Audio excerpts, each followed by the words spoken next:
बच्चों हम बात कर रहे थे कक्षा 6 की इतिहास की पाठ्य पुस्तक हमारे अतीत भाग 1, जिसके 2 अध्याय हमने पूर्ण कर लिए। वहीं दूसरे अध्याय में हमने देखा बच्चों कि जो आदि मानव है वो किस प्रकार से आखेटक और खाद्य संग्रह की क्रियाओं से एक स्थायी जीवन अर्थात कृषक और पशुपालक की ओर बढ़ रहा था। वहीं बच्चों इस अध्याय में अध्याय संख्या 3 आरंभिक नगर, इसमें हम बात करेंगे कि जो भारत और भारतीय उपमहाद्वीप में एक सभ्यता मिली थी हड़प्पा सभ्यता, और हड़प्पा सभ्यता के जो नगरीय सभ्यता थी उसके अवशेषों के बारे में पुरातत्वविदों ने हमें क्या ज्ञान प्राप्त करवाया उसके बारे में। तो शुरू करते हैं अध्याय संख्या 3, जिसके पहले भाग में हम बात करेंगे हड़प्पा सभ्यता के जो नगर हैं उनकी विशेषताओं का अध्ययन करेंगे। इस अध्याय को बच्चों शुरू करेंगे एक कहानी के साथ में, जिसमें जसपाल और हरप्रीत नामक 2 बच्चे हैं, और ये बच्चे बच्चों गली के अंदर क्या कर रहे हैं, क्रिकेट खेल रहे होते हैं। और ये देखते हैं कि बच्चों कुछ लोग, एक खंडहर घर था जिसे ये बच्चे क्या कहते थे, भूत का घर कहकर पुकारते थे। उस खंडहर घर की कुछ लोग क्या कर रहे हैं, तारीफ कर रहे थे, जिसमें से एक व्यक्ति कहता है कि इस खंडहर घर की वास्तुकला को देखो। वहीं दूसरी महिला कहती है, बच्चों क्या आपने कहीं पर लकड़ी पर इतनी सुंदर नक्काशी को देखा है? तो फिर ये लोग बात करते हैं कि जो इनका स्थानीय मंत्री है, कि मंत्री जी को पत्र लिखकर हमें कहना चाहिए कि वह इस खूबसूरत घर, बच्चों नाम देखिए, खूबसूरत घर को सुरक्षित रखने के लिए इसकी मरम्मत कराने की व्यवस्था करें। तो इन सभी बातों को सुनकर जसपाल और हरप्रीत सोचने लगे कि इस पुराने जो खंडर नुमा घर है, जिसे बच्चे भूत का घर कहकर पुकारते हैं, इसकी ये लोग इतनी तारीफ क्यों कर रहे हैं, और इससे इन लोगों का इतना लगाव क्यों हो सकता है। इसी के इर्द गिर्द अपना पूरा अध्याय रहेगा बच्चों, जिसमें हम देखेंगे कि जो हड़प्पा सभ्यता है अपने भारत की, जिसे सिंधु घाटी सभ्यता के नाम से भी जाना जाता है, उसके नगरों का आज हमारे लिए क्या महत्व है। तो सबसे पहले शुरू करते हैं बच्चों हड़प्पा सभ्यता, जिसमें हम देखेंगे कि लगभग 150 वर्ष पूर्व ब्रिटिश शासन के समय में, जब पंजाब में, जो वर्तमान बच्चों कहाँ पर है, पाकिस्तान के अंदर स्थित है, यहाँ पर क्या बिछाई जा रही थी, रेलवे लाइनें बिछाई जा रही थी, और इन रेलवे लाइनों को बिछाने के क्रम में यहाँ पर खुदाई की जा रही थी। तो इस खुदाई के दौरान यहाँ पर कारीगरों को, मजदूरों को बच्चों क्या मिली, कुछ ईंटें प्राप्त हुई, और ये ईंटें हड़प्पा नामक पुरातात्विक स्थल से प्राप्त हो रही थी, और जो वर्तमान कहाँ पर है बच्चों, पाकिस्तान के अंतर्गत स्थित है। और इस कार्य के दौरान यहाँ पर कई इमारतों को नष्ट भी कर दिया गया था, क्योंकि इन्हें पता नहीं था कि ये इमारतें हड़प्पा नामक सभ्यता के अवशेष के रूप में प्राप्त हो रही है।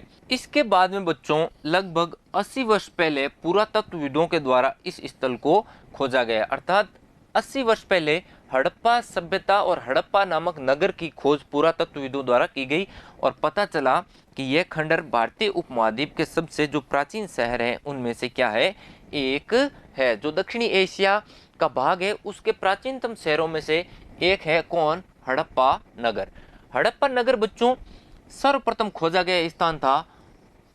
इस कारण बाद में जो मिलने वाले इस तरह के सभी पूरा स्थलों में जो इमारतें और वस्तुएं मिली, उनको हड़प्पा सभ्यता के नाम से या फिर हड़प्पा सभ्यता की इमारतों के नाम से जाना गया। और इन क्षेत्रों में जो मुख्य नदी थी बच्चों वो थी सिंधु और उसकी सहायक नदियां। इस कारण इन क्षेत्रों को सिंधु घाटी सभ्यता के नाम से भी हम लोग जानते हैं।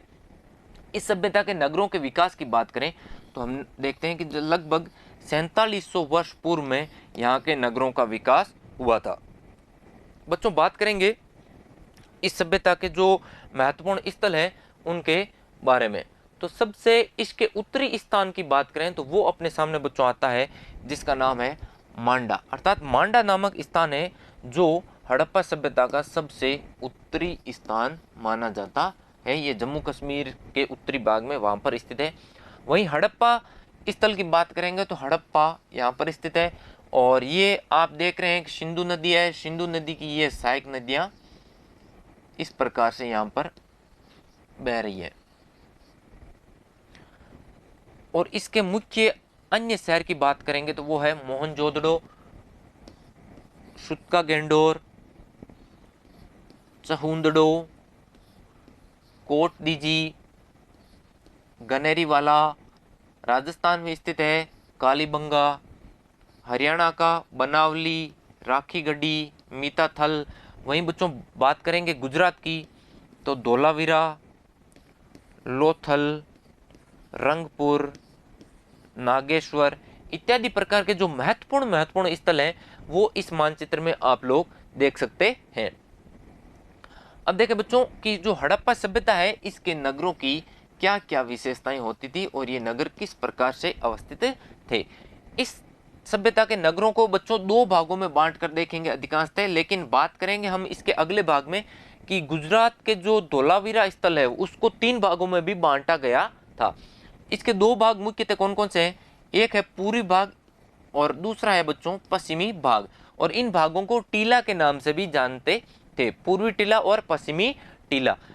वहीं कुछ नगर बच्चों दो से अधिक भागों में भी वर्गीकृत हैं और इनमें हम लोग उदाहरण देखेंगे बच्चों। धोलावीरा जो गुजरात में स्थित है इस नगर का उदाहरण देखेंगे कि यह नगर कितने भागों में बंटा हुआ है बच्चों, तीन भागों में बंटा हुआ है। यह बात आप यहाँ पे ध्यान रखें कि सामान्यतः हड़प्पा सभ्यता के नगर दो भागों में बंटे होते थे, लेकिन धोलावीरा इसका क्या है अपवाद है, ये नगर तीन भागों में बंटा हुआ अपने को मिलता है।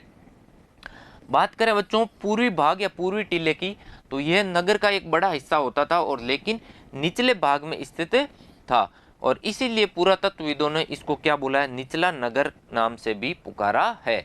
अब बात करें यदि पश्चिमी भाग की तो पश्चिमी भाग क्या होता था बच्चों, छोटा हिस्सा होता था, लेकिन यह हिस्सा पूर्वी भाग की तुलना में ऊंचाई पर स्थित था और इसीलिए इसको क्या बोलेंगे, नगर दुर्ग के नाम से भी बोलेंगे। पश्चिमी भाग के अंतर्गत बच्चों शासक वर्ग और धनी वर्ग का निवास होता था। वहीं बात करें पूर्वी भाग में तो यहाँ पर आम जनता का निवास होता था। अब देखें बच्चों कि ये जो नगर है पूर्वी भाग और पश्चिमी भाग में बंटा हुआ, इन दोनों ही भागों में क्या होता था कि इन दोनों भागों के चारों ओर ईंटों के द्वारा निर्मित चार दीवारी होती थी और जो खंडर के रूप में हमें आज भी खड़ी मिलती है। ये नगर बच्चों आधुनिक पाकिस्तान के जो पंजाब और सिंध प्रांत है वहां पर मिलते हैं। भारत के पंजाब, हरियाणा, राजस्थान और गुजरात में फैले हुए अपने को आज भी खंडरों के रूप में मिलते हैं। कुछ नगरों के नगर दुर्ग में कुछ खास इमारतें भी बनाई जाती थी। जैसे बात करें पाकिस्तान में स्थित मोहनजोदड़ो नामक स्थल की तो यहाँ पर क्या है कि कुछ खास तालाबों के अवशेष पुरातत्वविदों को मिले हैं और इन खास तालाबों को बच्चों महान स्नानागार के नाम से पुकारा गया है पुरातत्वविदों के द्वारा। और डायग्राम में आप देख सकते हैं बच्चों, ये डायग्राम है महान स्नानागार का, जिसमें बहुत अधिक संख्या में लोग एक साथ स्नान किया करते थे और संभवतः किसी विशेष अवसर पर ये लोग साथ में इकट्ठा होकर स्नान किया करते थे। और इन खंडर रूप नुमा जो स्नानागार है इनके चारों साइड में कमरे भी बने हुए मिले हैं। स्नानागार के निर्माण में ईंट और प्लास्टर का प्रयोग किया गया है। बच्चों ईंट और प्लास्टर का प्रयोग करेंगे और पानी के रिसाव को रोकने के लिए इसके ऊपर क्या करेंगे, प्लास्टर के ऊपर चारकोल नामक पदार्थ की परत भी चढ़ा देंगे ताकि इस स्नानागार के अंदर का पानी क्या हो, रिस कर बाहर नहीं जाए। और इस पानी को भरने के लिए बच्चों ये कुओं का प्रयोग करते थे। देखें इन स्नानागारों में दो तरफ से उतरने के लिए सीढ़ियां भी बनाई गई होती थी और चारों ओर कमरे बने हुए थे और इनको भरने के लिए क्या करेंगे बच्चों, पानी कहाँ से निकालेंगे, कुओं से निकाला जाता था। और अनुमानतः ये क्या काम आते थे, विशिष्ट नागरिकों के द्वारा यहाँ विशेष अवसरों पर क्या किया जाता था बच्चों, स्नान किया जाता था। इसीलिए इनको क्या बोला जाता है, महान स्नानागार। यहाँ पर सैकड़ों हजारों लोग आपस में एक साथ स्नान कर सकते थे, इसीलिए इसका नाम ही क्या पड़ा बच्चों, महान स्नानागार पड़ा है और ये अपने को मोहनजोदड़ो में मिलते हैं। वहीं बच्चों बात करें कालीबंगा और लोथल की तो ऐसे अन्य नगरों में अग्नि कुंड भी मिले और यहाँ पर क्या किए जाते होंगे, यज्ञ किए जाते होंगे। हड़प्पा, मोहनजोदड़ो और लोथल जैसे कुछ नगरों में बड़े बड़े भंडार गृह भी मिलते हैं। अब देखें बच्चों कि जो हड़प्पा सभ्यता है इसके भवन, नाले और सड़कें ये किस प्रकार से होते थे। तो बच्चों हड़प्पा सभ्यता के नगर का जो मॉडल है वो आज भी हमारे लिए बहुत अधिक महत्वपूर्ण है, क्योंकि ये हड़प्पा सभ्यता के जो नगर है इनके अंदर सड़कों का निर्माण ग्रिड पद्धति के आधार पर किया जाता था, जिसको आज भी फॉलो किया जाता है।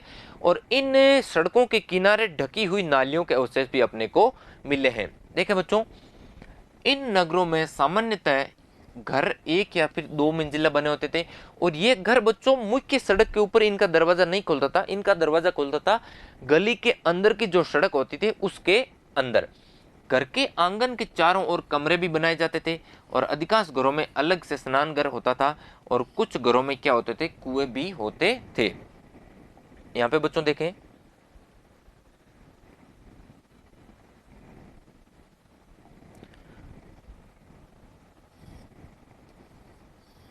कुछ इस प्रकार से यहाँ पे इनके घर का मुख्य दरवाजा होता था, और मुख्य दरवाजे के सामने दीवार होती थी, ताकि घर के अंदर जो ये आंगन है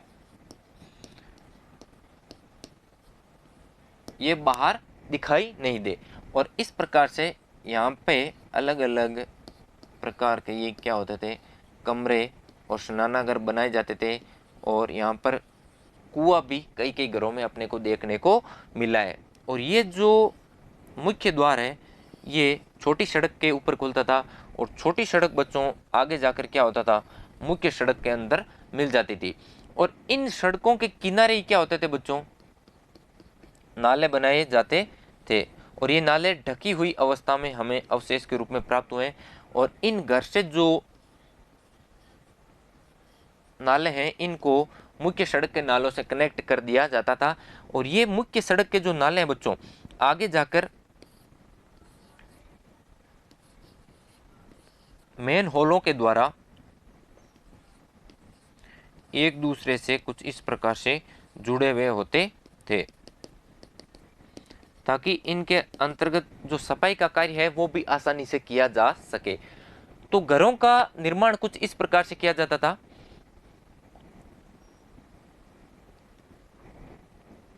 अब देखिए बच्चों, इन नगरों में नालियां अधिकतर ढकी हुई मिली है तथा एक सीधी लाइन में निर्मित की जाती थी, जिसके बारे में हमने अभी इस चित्र में बात की। और प्रत्येक नाली में पानी को आसानी से निकालने के लिए हल्की ढाल का प्रयोग किया जाता था, ताकि नाली के अंदर पानी क्या हो, रुके नहीं और आगे से आगे बहता रहे।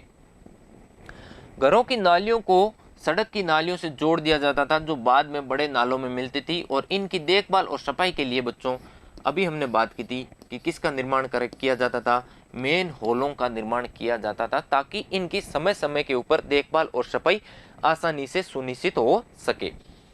अब बात करेंगे हड़प्पा सभ्यता का जो नगरीय जीवन है उसके बारे में, कि शासक वर्ग नगरों के विकास में गहरी रुचि दिखाते हैं, और ये सड़कों के निर्माण के लिए और नगर के विकास के लिए अलग अलग दुकानों के प्रकार बनाते हैं, अलग अलग सड़कों बनाई जाती है। और यहाँ पर अलग अलग जगहों से कीमती पत्थरों को भी आयात किया जाता है, और यहाँ शिल्पकार और व्यापारी वर्ग को शासक वर्ग के द्वारा क्या दिया जाता है, प्रमोट किया जाता है। इन नगरों में लिपिक वर्ग भी होते थे, और जिनके प्रमाण हमें मोहरों पर लिखावट के रूप में बच्चे हमें प्राप्त हुए हैं। इसके अलावा बच्चों इन नगरों में बात करेंगे कि शिल्पकार और व्यापारी वर्ग भी रहता था। और शिल्पकार क्या अपने घरों में या फिर उद्योग स्थल पर भिन्न भिन्न प्रकार की अपनी कलाकारियों को दिखाकर वस्तुएं बनाया करते थे। और ये बच्चों साइड में आप चित्र देख रहे हैं, ये एक मोहर का चित्र है, अर्थात ये क्या है, एक मोहर है। और इस मोहर के ऊपर से चिन्ह एक खास लिपि में आप देख सकते हैं, और जिससे पुरातत्वविद वर्तमान में भी पढ़ने में सफल नहीं हुए हैं बच्चों। उपमहाद्वीप में पाए गए लेखन कार्य का ये एक प्राचीनतम उदाहरण माना जाता है बच्चों। ये जो मोहर है ये इस उपमहाद्वीप में लेखन कार्य का प्राचीनतम उदाहरण माना जाता है। नगर एवं नए शिल्प पुरातत्वविदों को जो चीजें यहाँ से मिली है उनमें अधिकतम क्या है, पत्थर की, शंख, तांबे और कांसे और सोने चांदी जैसी धातुओं से बनाई गई मिली है। यहाँ औजार और हथियार, गहनों, बर्तनों का इनका निर्माण करने के लिए बच्चों ये तांबे का, कांसे का, सोना और चांदी जैसी धातुओं का ये क्या कर रहे हैं, प्रयोग कर रहे हैं बर्तनों, गहनों, हथियारों और औजारों को बनाने के लिए। यहाँ पर मन के बाट एवं फलक यहाँ से जो मिल रही है उनकी आकर्षक जो वस्तुएं हैं उनमें से अपना स्थान रखते हैं। बच्चे बात करेंगे कि ये बाटों का प्रयोग किस लिए करते थे। और इस डायग्राम में आप देख सकते हैं कि ये जो पत्थर के बाट आपको दिखाई दे रहे हैं, अलग अलग आकार और अलग अलग प्रकार के बहुत ही सुंदर बाट आपको दिखाई दे रहे हैं। ये बच्चों एक महत्वपूर्ण पत्थर होता था, चर्ट नामक पत्थर इससे बनाए जाते थे। और संभवतः इन्हें क्या किया जाता था, बहुमूल्य पत्थर या फिर धातुओं को तोलने और मापने के प्रयोग के लिए इनको बनाया गया होगा। पत्थरों को काट कर और तराश कर क्या बनाए जाते थे बच्चों, मनके बनाए जाते थे, जिसमें आप देख सकते हैं इस चित्र के अंतर्गत ये है मनकों के चित्र। और ये चित्र है बच्चों बाट, और बाट किसके थे, चर्ट नामक महत्वपूर्ण पत्थर के बनाए जाते थे। और इनको बहुमूल्य धातुओं को तोलने में इनका प्रयोग किया जाता था। और इन पत्थरों से काटकर तराश कर क्या बनाए जाते थे बच्चों, मनकों का निर्माण किया जाता था। इनमें से कई मन के बच्चों कार्निलिय नामक पत्थर के भी बनाए गए थे। और इनके मध्य भाग में धागा डालकर माला बनाने के लिए ये लोग छेद को भी रखते थे। हड़प्पा सभ्यता के लोग बच्चों पत्थर की मोहरें बनाते थे, और इन मोहरों का आकार आयताकार, और सामान्यतः इन पर किन के चित्र होते थे बच्चों, जानवरों के चित्र अपने को मिलते हैं। अर्थात जो आयताकार आकार की जो मोहरें हैं उनके ऊपर अधिकांश मात्रा में हमें किन के चित्र मिले हैं, जानवरों के चित्र मिले हैं।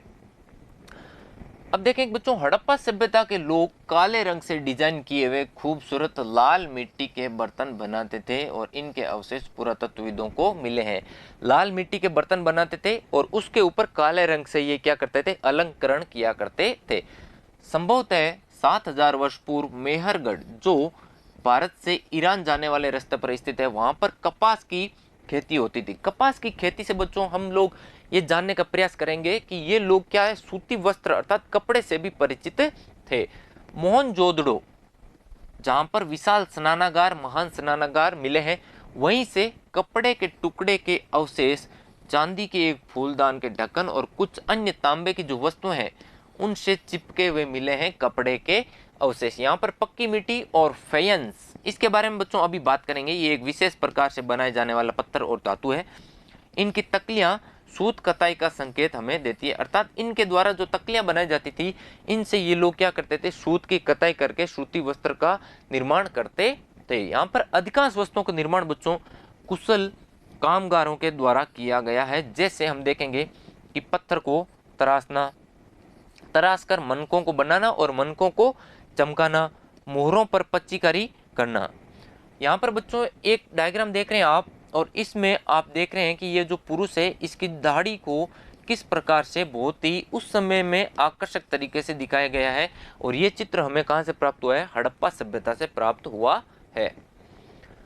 अब बात करें बच्चों, अभी एक शब्द आया था फेयंस, जिसके क्या बनते थे, सूत कातने की तकलियां बनाई जाती थी। तो फेयंस क्या है बच्चों, कि हम देखेंगे पत्थर और शंख जो है वो हमें प्राकृतिक रूप से प्राप्त होते हैं, जबकि ये फेयंस बच्चों प्राकृतिक नहीं है, इसको पत्थर से ही बनाया जाएगा। देखें कैसे बनाए थे, लेकिन फेयंस को कृत्रिम रूप से तैयार किया जाता है। बालू या फिर स्फटिक जो पत्थर होते हैं, इनके चूर्ण को बच्चों गोंद में मिलाकर उनसे वस्तुएं बनाई जाती थी। और ये वस्तुएं क्या कहलाती थी बच्चों, जिनके ऊपर चिकनी परत चढ़ाकर इनका निर्माण किया जाता था, और ये वस्तुएं ही अपनी फेयंस कहलाती। अर्थात पत्थरों के चूर्ण को गोंद में मिलाएंगे और इनके ऊपर क्या करेंगे, पतली परत जो चिकनी होती थी उसको चढ़ा देंगे, और उससे एक विशेष प्रकार की धातु बनेगी जिसको हम बोलेंगे फेयंस, और इससे सूत काटने की तकलियां बनाई जाती थी। इनके लिए बच्चों रंग प्रयोग करेंगे, वो होते थे नीले या फिर हल्के समुद्री रंग होते थे। और फेयंस से मन के चूड़ियां, बाले और छोटे बर्तन इत्यादि प्रकार के आकर्षक तरीके से बनाए जाते थे। और इसमें आप देख सकते हैं बच्चों, ये जो चित्र है ये किसका है, फेयंस का चित्र है। तो बच्चों यह भाग यहीं पे समाप्त होता है। इसके अगले भाग में जो गुजरात का धोलावीरा और जो लोथल नगर है और हड़प्पा सभ्यता की जो अन्य विशेषताएं हैं उनके बारे में बात करेंगे। तब तक के लिए धन्यवाद।